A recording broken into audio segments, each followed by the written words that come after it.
So in the last video, I mentioned ground can be taken three different ways. And what ground am I talking about? Well, I'm really talking about any ground that you're moving forward in life. You own your own business, you're a field underwriter, so maybe ground for you is in your personal production, hitting income goals, protecting families. Maybe that's ground for you, okay? For other people, ground is taken via building their agency. And so how do we grow? How do we take ground? Well, I see it three different ways. When we sit down and we're mapping out our game plan to move forward, I think right now, here in mid-spring, I think it's a great time to make a 90-day run. We've actually got our summer conference coming up the 1st of August. And so again, I think right now is like the perfect time for that run. But ground can be taken three different ways. I think a blend of all three would be what I would focus on. Number one is physical. It's just physical work. It's making sure that you're doing the numbers.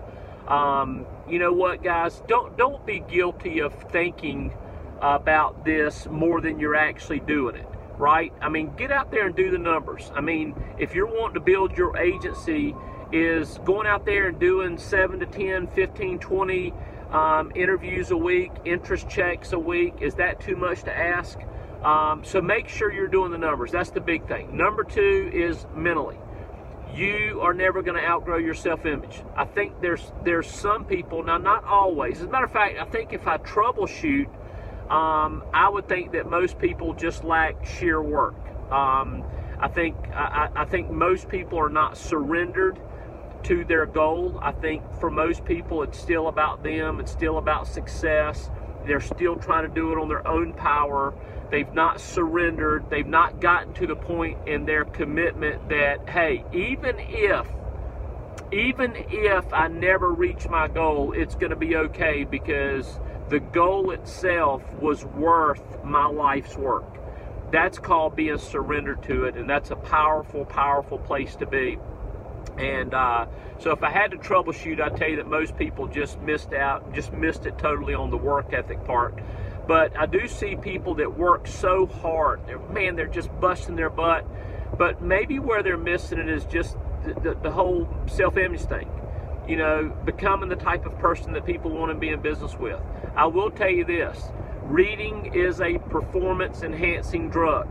Reading is a performance-enhancing drug. If you want to grow, a lot of times, back in the old days, it was taught that your reading ratio equaled your growth ratio. So how bad do you want to grow? Well, how much are you reading on a day-to-day basis? In other words, guys, reading has the ability to change you faster than anything. I would also say speaking your goals, having an affirmation list of things that you want to see come to pass in your life. I think a combination of speaking your goals and reading, putting good stuff in your brain, combine that with a 10 times work ethic, and I think that you are 99% there.